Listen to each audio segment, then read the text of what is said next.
but we're going to do some things about growing your EQ this week. And you might be thinking to yourself, well, what is an EQ? If you remembered our speaker Friday, he talked about the TI song Slideshow. You know, impossible is nothing. Your environment is irrelevant. Don't let your emotions overpower your intelligence. We're focusing on the last line, ironically. Don't let your emotions overpower your intelligence. EQ stands for the great concept that is going to make a difference in your world, in your coming lives, starting now and the emotional intelligence. It is something you can develop and increase in your own self today. This is looked at as the great cutting edge way to separate yourselves and to becoming more successful in the areas that you want to become more successful in. If you don't have a high EQ, you're going to struggle in today's world. Plain and simple, and being very honest with you. If you have a low EQ, if your regulation of emotions is low, if you can't handle how to motivate yourself, if you don't know how to empathize with others, if you don't know how to have social skills and interaction with others, you are going to struggle in today's world. Travis Bradway, co-author of EQ 2.0, looked at it and said, you know what, we have over 400 emotional experiences a day. A day. And you think you're probably up somewhere between 17, 18, 19 hours. Okay, maybe 19 might be stretching it, but around 18 hours a day, and you have 400 plus emotional experiences a day. How do you respond to those emotional experiences? What's your reaction to those things? We all are in those situations where we're around somebody who says something that we don't like, or maybe pisses us off a little bit, or we're in a group scenario where someone criticizes us, or we're having trouble with our own self and somebody else is going through a struggle and we don't know how to empathize with them. We kind of take things on ourselves and we don't know how to show emotion with somebody else. You're going to come across many, many emotional interactions and experiences a day. And how we choose to respond to those interactions and emotional experiences do have a determination on the success and production we have in our daily lives. They do. They correlate directly. So EQ is made up of a few factors here: self-management, social skills, self-awareness, motivation, and empathy. And we want to uncover and unpack, if you will, what some of those things are, how we can get better at those things. Okay, today is going to be more focused on allowing you to understand what EQ is, how it impacts our just regular daily lives, how it impacts things like leadership, how we compare it to something like even IQ. Yes? How can you tell if you have an high EQ or not? We're going to talk about these things. You're going to be able to be able to judge and see, hey, do I have this or do I not? We're also going to take a little questionnaire today that sets you up on where you're at right now to decide how emotionally intelligent are you. Okay?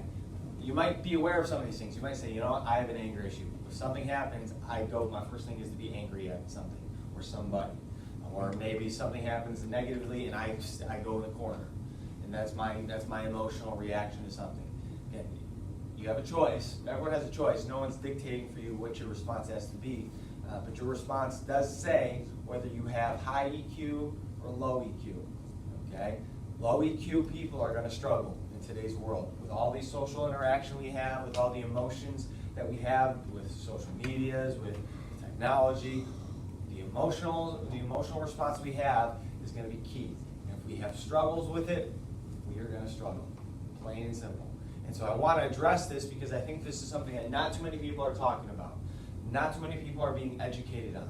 How do I develop my EQ? How do I give myself some separation compared to other people? Because just being smart and intelligent is not the end-all be-all. We're going to talk about how IQ and EQ is different. People have the debate of what's more valuable, your EQ or your IQ. I would argue for EQ, and a lot of people are arguing now saying EQ is more impactful than someone's IQ. That someone's IQ is not necessarily relevant compared to their EQ, because at the end of the day, you can't control really your IQ or your IQ too much. You either are what you are. You can get yourself smarter, certainly, but you can't just raise your IQ, up 100 points. That's not necessarily what's going to happen. And also, you got to be able to emotionally regulate yourself and impact other people. If you could have a 4.9 GPA, but you could be have as much personality as this wall here, you're going to struggle. You're going to struggle. Okay, so how do we regulate our emotions? How do we show emotion, but in a controlling and beneficial way? Okay, your high EQ does have a higher success ceiling. Okay, so if you look at the ceiling here, that's saying, okay, how high can we go up? How high can, if I jumped, how high can I reach? What's my ceiling at? Okay, and while ceilings can sometimes feel like barriers, I don't want it to be. I want you to reach as far as you can up and raise your ceiling. Okay, keep looking to increase your ceiling, but your EQ does raise your success ceiling, and this is how it does it. Your EQ makes people look at you and say, okay, you're going to be some of the top 10% of the people, the top performers in the world, all have EQ.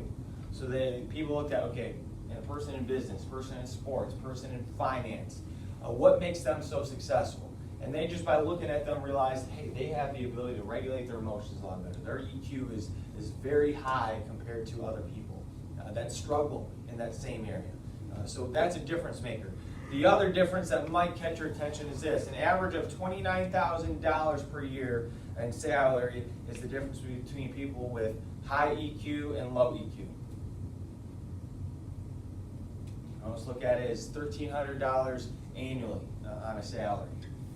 There's a money difference between people who have high EQ and low EQ. People, and that's partly because of people with low EQ, they can't have the high jobs and high careers as someone with a high EQ would have.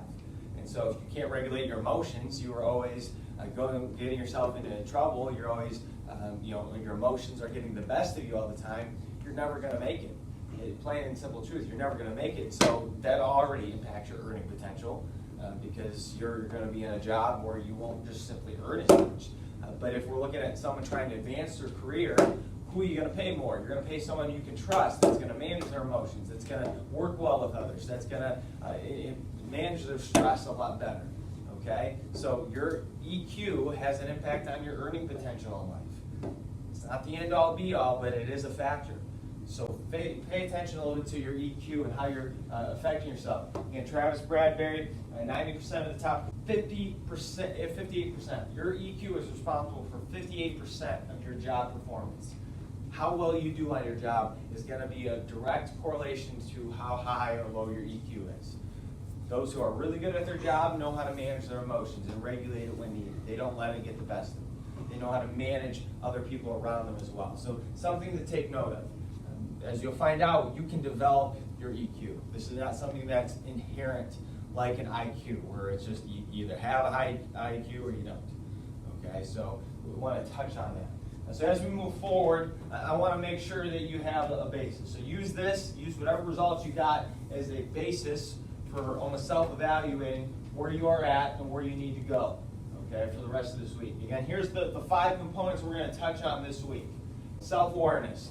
That is the recognition and understanding of our actions. The complete understanding of it. You still taking it, Anthony? You still taking it? The complete understanding of our emotions and our reactions.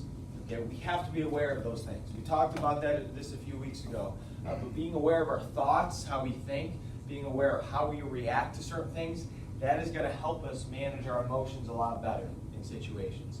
A lot of times we don't realize. We are the last ones to realize, hey, you know what, when someone tells me this, your face gets all angered and you always lash out and you don't even realize it. You gotta understand how you react to certain things. Maybe you gotta ask somebody else, hey, tell me, what's my reaction like? What was my reaction like earlier when we were done with our meeting or done with class or done with practice? What was my reaction like when coach said this or my boss said that? Ask, because the more aware you are of how you react to things, the better you can regulate them, right? If you have no idea what your emotions are or how you react to things, you're never going to be able to get a handle on it. So you have to first be self-aware of some of your emotions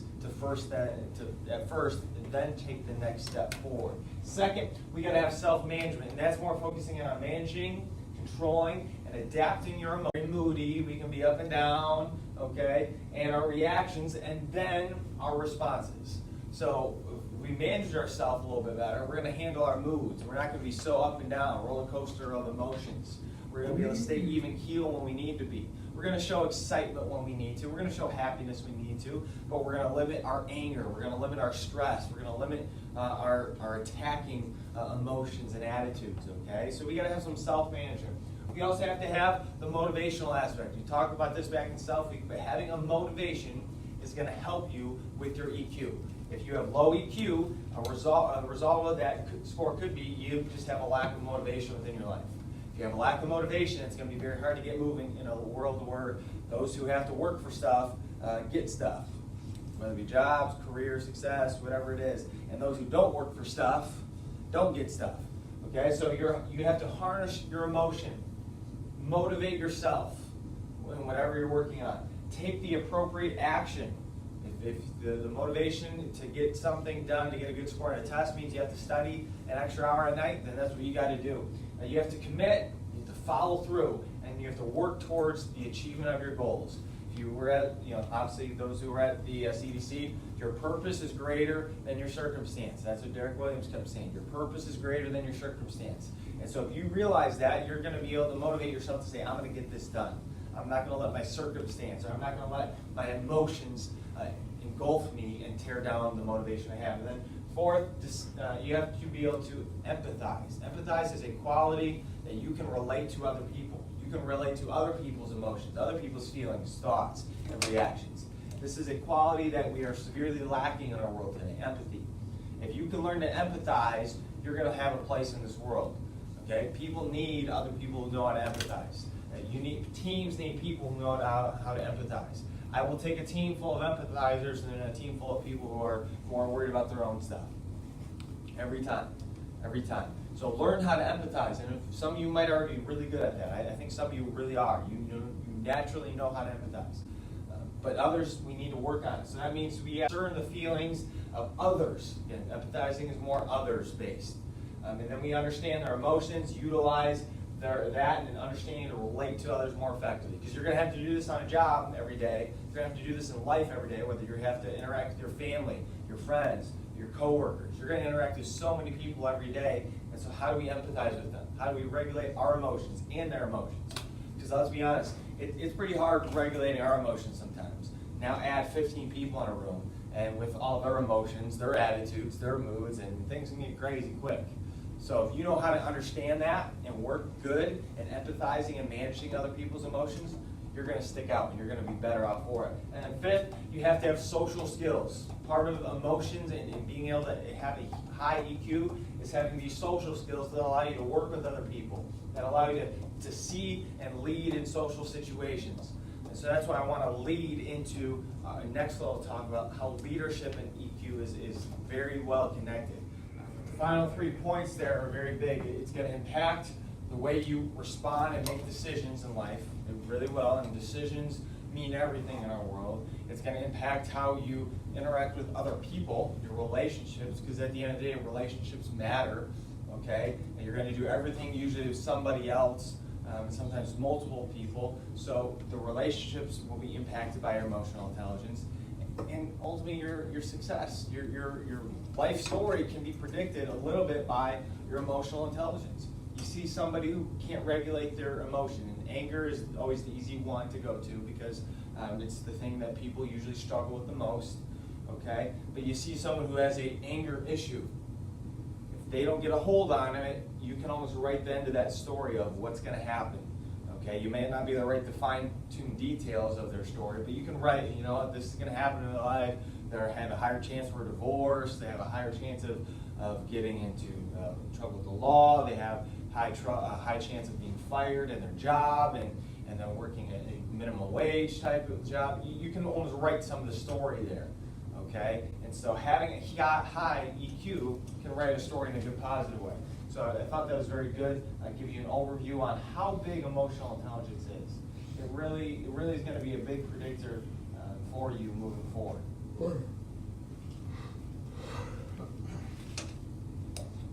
And it also sets the basis for everything else in life. Looking at this is the tree trunk, the root system to our life.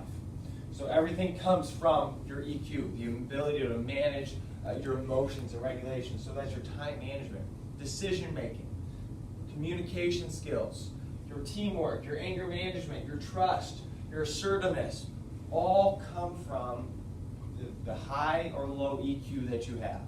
They all will be a result of it. So those are the fruits of what you can do with your emotional intelligence.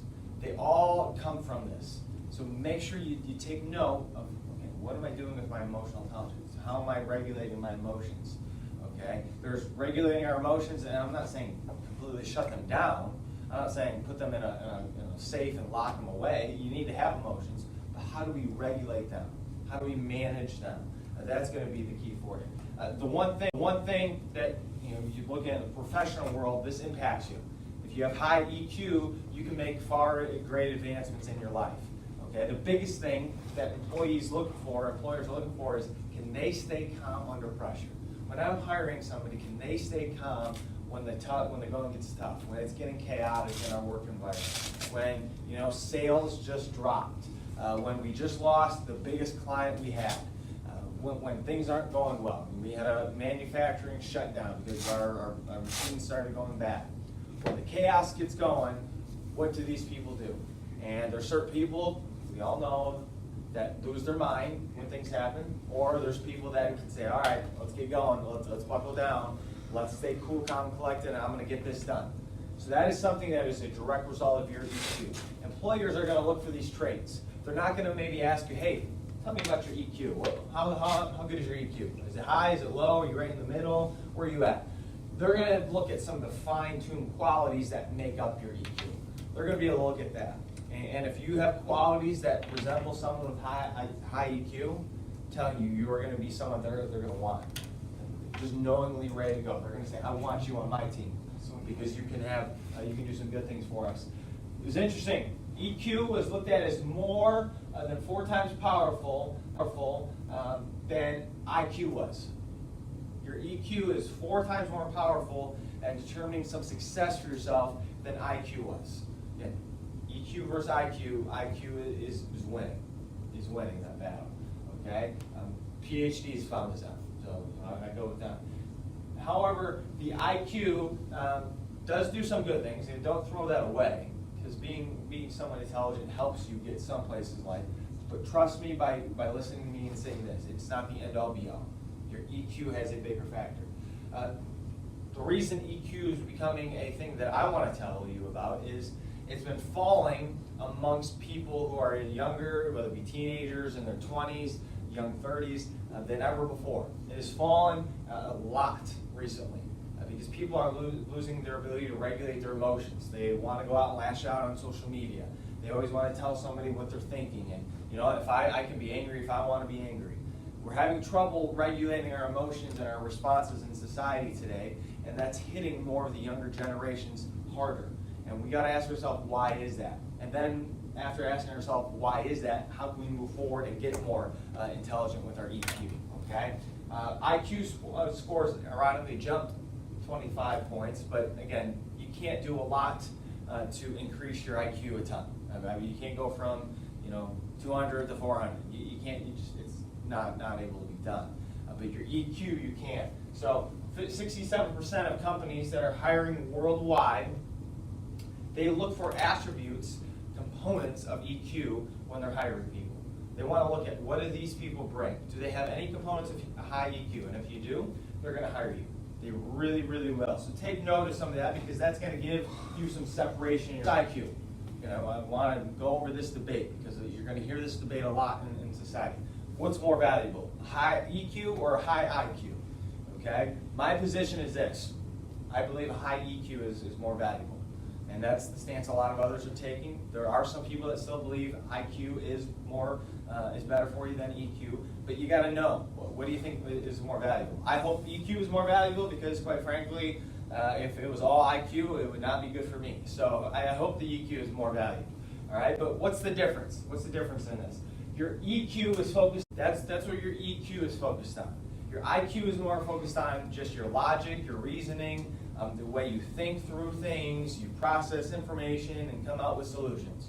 The answer for X is 2.97807. That's your IQ. Your EQ, how do I regulate and focus on my behaviors and my reactions? Something you do every day in life. There is no current connection with being smart and emotional intelligence. So another little thing that people think about is, well, man, if you have high IQ, you must be high EQ as well. There is no correlation. You can be as smart as can be, have the highest IQ score out there, but be very low with your EQ score. You don't know how to manage your emotions. You don't know how to interact with other people. You don't know how to respond to situations appropriately. So there is no connection between very smart and intelligent, high IQ, and having high EQ as well. Two totally separate factors, two totally separate things. So that makes you know that you can focus on being high EQ here. Emotional is something that can be grown and developed. I really want to emphasize this.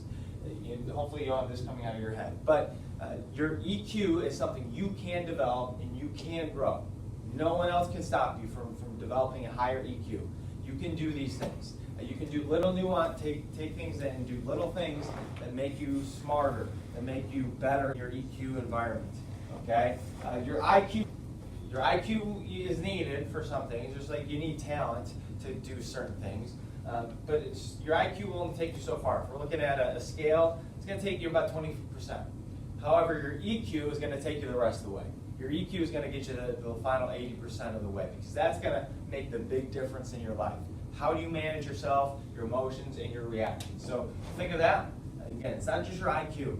And then finally, you got to focus on a little bit of the identification versus intuition. Okay, so we often have, it's kind of out there, we often with EQ, we got to know how we ID ourselves. How do we manage ourselves? Whereas our intuition is more IQ based. What do I really think? What do I really feel? A little bit of our identification over the EQ. To me, the Navy SEALs are the greatest team on the planet. By far. They are the greatest team on the face of the planet. They are also made up of the elite of the elite, the most toughest, the most high EQ people in the world. Okay, you don't become a Navy SEAL just by saying, hey, I'll be a Navy SEAL. Like, you don't just do that. Being a Navy SEAL is big time stuff. The elite of the elite don't make it to be a Navy SEAL. If that tells you anything. The toughest, strongest, the best people, not even them always make it to the Navy SEALs. And they have this kind of creed they have, the Navy SEALs. The ability to control my emotions and actions sets me apart from other men. That's what sets them apart. Not necessarily their size or their strength, because you'll go to the Navy SEALs, you'll see one guy who's 6'5", 230, and another guy who's 5'11", 170. That doesn't matter. The size of the person has no influence on you being a Navy SEAL, okay? But it's their ability to regulate and control their emotions and actions that sets them apart. When the tough situations happen, they push through it. When chaos and bullets are flying, they push through it. When their buddy just got shot and things are hard, they just push through it. When their boss and their chief commanding officer tells them to do something that seems like it's a terrible thing to do, they just do it because they know how to regulate their emotions and control their actions, and just bottom line, they get the job done. And imagine, well, we're not trying to always be Navy SEALs here. We might be trying to be people in a business, people in the creative industry, people in you name it field. We can still take something from this and imagine if we took on the mentality of a Navy SEAL in our daily lives, how much more successful we could be by just simply regulating our emotions.